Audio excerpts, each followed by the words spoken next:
Hello students, हमने अभी तक रस्टिंग ऑफ आयरन तक का पढ़ा था केमिकल चेंज में। अब हम देखते हैं इसमें एक आगे का एग्जांपल। उससे पहले एक और चीज़ जो रस्टिंग से रिलेटेड है आपका है आयरन पिलर। एक बहुत ही आयरन पिलर एक बहुत ज़्यादा फेमस चीज़ है एट दिल्ली। एक आयरन पिलर है दिल्ली में नियर कुतुब मीनार। वो एक आयरन का खंभा है, ठीक है। ये प्योर आयरन का खंभा है जो कि बहुत पहले बनाया गया था। कुछ इसकी लंबाई कुछ 7 मीटर है, हाइट, वेट इज़ अराउंड लगभग 6000 kgs और ये करीबन 1600 साल पहले 1600 ईयर्स अगो बना था। लेकिन इसमें आज तक का ज़रा से भी रस्टिंग नहीं हुई। ये इसलिए यहाँ पे रस्टिंग नहीं हुई क्योंकि जो हमारे एंसेस्टर्स थे उनके पास वो टेक्नोलॉजी थी कि वो मेटलर्जी में बहुत ज़्यादा एडवांस थे। अभी भी जो हम एलॉयज़ बनाते हैं, एलॉयज़ होते हैं दो मेटल्स का mixture, metal 1 and metal 2 gives a metal 3। जो थर्ड मेटल होता है उसमें फर्स्ट और सेकंड दोनों की प्रॉपर्टी होती है। इसकी खुद की एक नई प्रॉपर्टी होती है, उसे हम एलॉय कहते हैं। वैसे ही पहले ज़माने में भी मेटलर्जी बहुत ज़्यादा एडवांस थी। आप लोग के बुक में है, दिखाता हूँ आपको। ये एक आयरन पिलर है दिल्ली में। ये आज तक का रस्ट नहीं हुआ बिकॉज ये इतने अच्छे से एफिशिएंटली बनाया गया है। इसकी आर्किटेक्चर और इसका डिज़ाइनिंग इतना अच्छा है, मटेरियल इतना अच्छे से बनाया गया है इसको कि ये अभी तक ख़राब नहीं हुआ। इसके कुछ सैम्पल्स, जो सैम्पल कलेक्शन होता है आर्कियोलॉजिकल सर्वे ऑफ इंडिया, जिसे हम ASI भी कहते हैं, इसने इसके कुछ सैम्पल्स कलेक्ट किए थे थोड़ा सा साइड से निकालने के बाद। तो ये पता लगाया था कि इसका जो बनाने का तरीका है, इस मेटल को बनाने का तरीका है, वो आज से बहुत पहले यूज़ होता था और अभी एग्जिस्टेंस में नहीं है। इसीलिए अब ऐसा पिलर नहीं बन सकता, वो टेक्नोलॉजी अलग थी। देखिए आपके इसमें लिखा भी है, it is near Qutub Minar Delhi, it weighs more than 600 kg and the height is 7 meters high and it is 16 years old। ये एग्जाम्पल आपका एग्ज़ाम में आता है, इसलिए आपको ये याद रखना पड़ेगा कि इस आयरन पिलर कहाँ पे सिचुएटेड है और वो एक यूनिक मॉन्यूमेंट क्यों है। आपको ये सब जानकारी, उसका हाइट, उसकी एज, उसका वेट, ये सब बताना पड़ेगा। Okay, now let's start with a new topic, that is crystallization.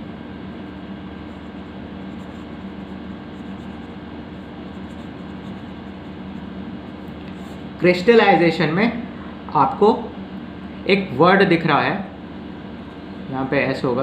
Crystallization में आपको एक चीज़ दिख रही है, क्रिस्टल। क्रिस्टल पहले जानेंगे क्रिस्टल क्या होता है। कोई भी सब्सटेंस है, मान लेते हैं ये प्लास्टिक है, ये आपको क्रिस्टल तो नहीं है ना, इसमें कोई ऐसी प्रॉपर्टी नहीं है जो इसे हम क्रिस्टल कह सकते हैं। क्रिस्टल्स जो होते हैं वो नेचुरल भी होते हैं और आर्टिफिशियल भी होते हैं। दोनों का बनाने का तरीका एक ही होता है, बस हम आर्टिफिशियली वो सब एडवांटेज और एनवायरनमेंट देते हैं, वो सब कंडीशंस फुलफिल करते हैं आर्टिफिशियली कि एक क्रिस्टल फॉर्म हो जाता है। क्रिस्टल की कुछ प्रॉपर्टीज़ होती हैं। कोई चीज़ क्रिस्टल है वो हम कैसे कह सकते हैं, जो क्रिस्टल्स होता है कुछ प्रॉपर्टीज़ इसकी, जैसे कि इसके सरफेस जो होते हैं, सरफेसेस होते हैं वो फ्लैट होते हैं। आपने डायमंड देखा होगा, it is also kind of crystal.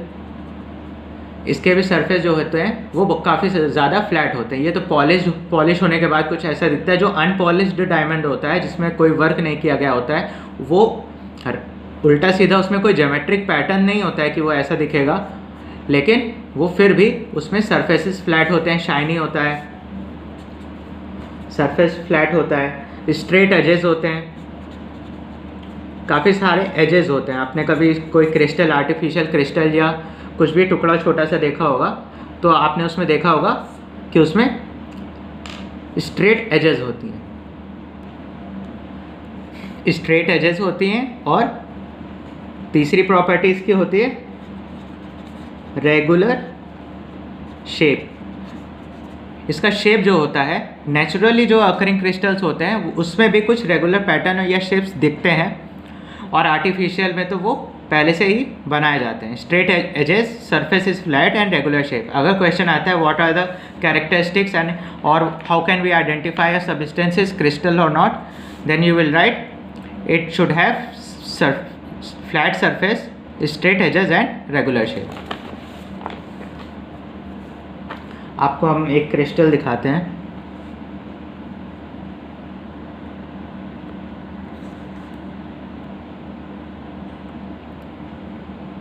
ये आपको एक क्रिस्टल दिख रहा होगा।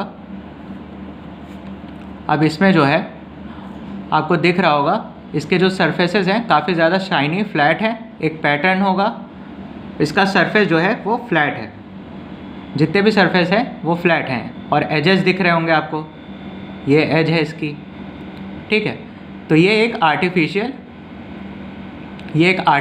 क्रिस्टल है जिसमें आपको तीनों चीज़ दिखेंगी। फ्लैट सरफेस दिख रहा होगा इसका, ये फ्लैट सरफेस है, ठीक है। स्ट्रेट एजेस हैं, सब एजेस स्ट्रेट हैं एक पैटर्न में।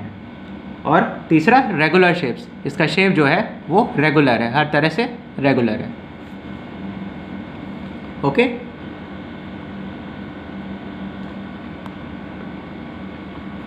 ये था आपका एक क्रिस्टल एग्जाम्पल के हम आपको दिखा दिया। तो ये जो क्रिस्टलाइजेशन प्रोसेस होता है, क्रिस्टल क्या होता है आपने समझ लिया। अभी क्रिस्टलाइजेशन प्रोसेस जो होता है it is a process in which cooling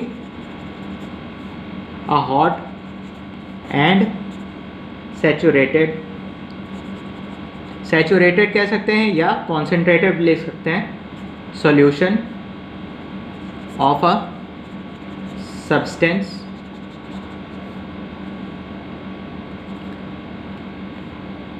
is done to obtain crystals. Simply कुछ नहीं करते हैं इसमें, जो एक कोई किसी चीज़ का सल्यूशन लिया, अगर हमने मान लेते हैं कि ये वाटर है और इसमें शुगर डाली हुई है हमने, और इसको नीचे से फ्लेम दे रहे हैं, तो क्या होगा, इसका टेम्परेचर बढ़ता जाएगा, इस वाटर का टेम्परेचर बढ़ता जाएगा। या अगर हम फ्लेम ऑफ भी कर दें तब भी शुगर हम ऐड करते जाएंगे और स्टर करते जाएंगे अगर स्पून से, तो क्या होगा, स्पून से स्टर करते जा रहे हैं, शुगर घुलती जा रही है। जब हम हीट कर देते हैं किसी सॉल्यूशन को, किसी पानी को हीट करते हैं, तो उसके मॉलिक्यूल जो हैं वो स्पेस ज़्यादा फैल जाते हैं, ठीक है। उसके इंटरमॉलिक्यूलर स्पेसेस ज़्यादा बड़े हो जाते हैं, जिसकी वजह से शुगर को और गैप मिलता है उसमें अंदर आने के लिए। मान लेते हैं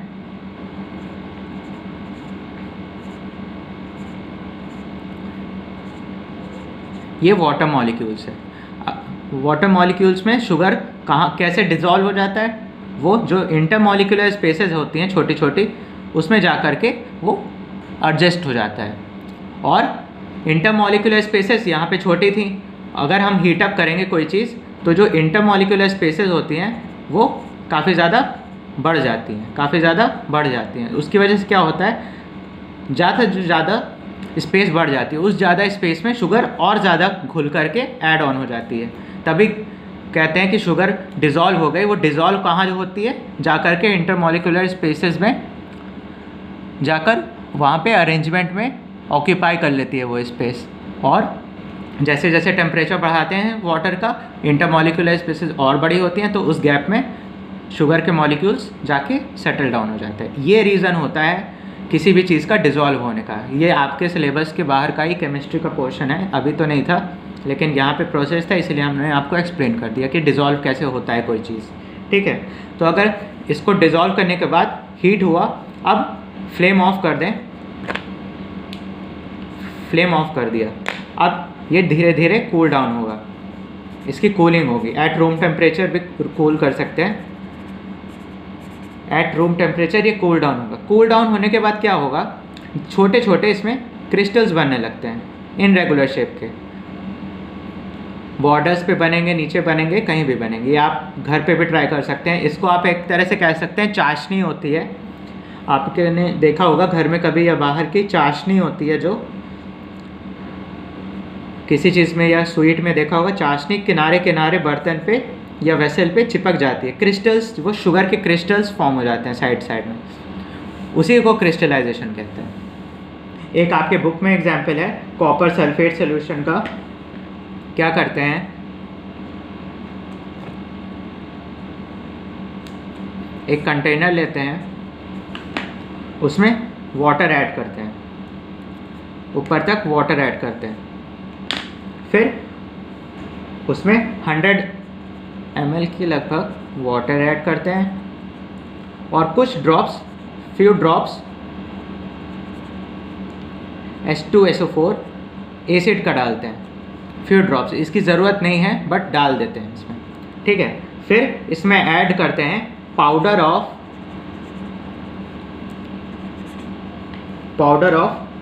कॉपर सल्फेट, ये पाउडर इसमें ऐड करते हैं और नीचे से हीट करते रहते हैं, नीचे से फ्लेम दे करके हीट करते रहते हैं। इससे क्या होता है, वही जो शुगर के साथ हो रहा था, जितना ज़्यादा हीट करेंगे उतना ज़्यादा वो चीज़ घुलने लगती है। रीज़न आपको पता है, इंटरमोलिकुलर स्पेसेस बढ़ जाती हैं, उतना ही स्पेस में और ज़्यादा शुगर या जिस चीज़ को आप डिज़ोल्व करना चाहते हैं उसका अमाउंट बढ़ जाता है। तो जब ये वाटर में हम पाउडर ऐड करते रहते हैं कॉपर सल्फेट का, तो ये डिज़ोल्व होता रहता है और एक ग्लास रॉड से स्टर करते रहते हैं, तो ये एक ब्लू कलर का सोल्यूशन फॉर्म हो जाता है, क्योंकि कॉपर सल्फेट ब्लू कलर का होता है। कॉपर के सल्फेट्स जितने भी होते हैं सब ब्लू कलर के होते हैं। इस बीकर में अब ये जो सोल्यूशन है ये hot, we can say that it is a hot and concentrated solution of copper sulfate।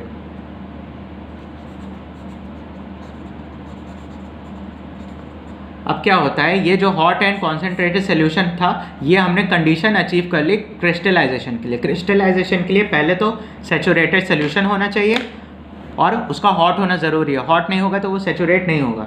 जितना ज़्यादा गर्म लिक्विड में हम डिज़ोल्व करेंगे उतना ज़्यादा वो चीज़ डिज़ोल्व होगी, उतना ज़्यादा सैचुरेशन लेवल बढ़ेगा, कॉन्सेंट्रेशन ऑफ कॉपर सल्फेट बढ़ेगा।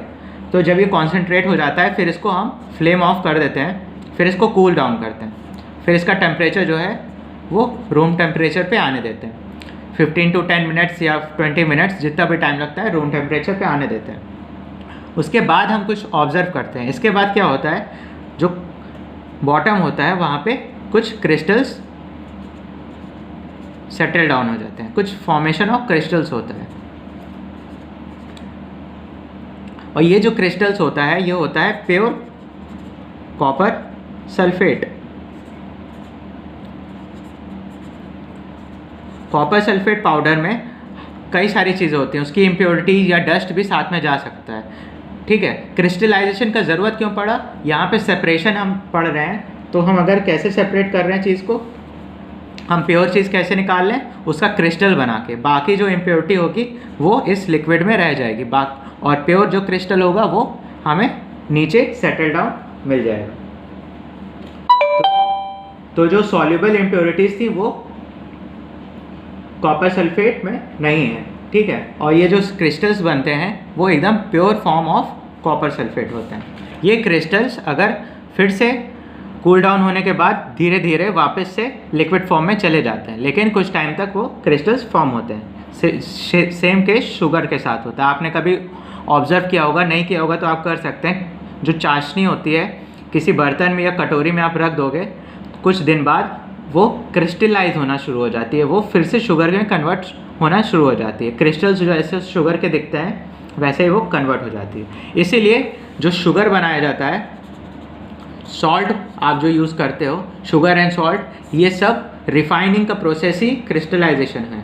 इसको रिफाइन करने का सबसे अच्छा तरीका होता है उसका क्रिस्टलाइजेशन करना, क्रिस्टल बनाना। इसीलिए आपको salt and sugar liquid form में नहीं, क्रिस्टल के फॉर्म में मिलती है। नहीं तो आपको मार्केट में सॉल्ट एंड शुगर, जैसा आप ऑयल लेने जाते हो मस्टर्ड ऑयल, एक बॉटल में दिया जा सकता था लेकिन वो इम्प्योर होता।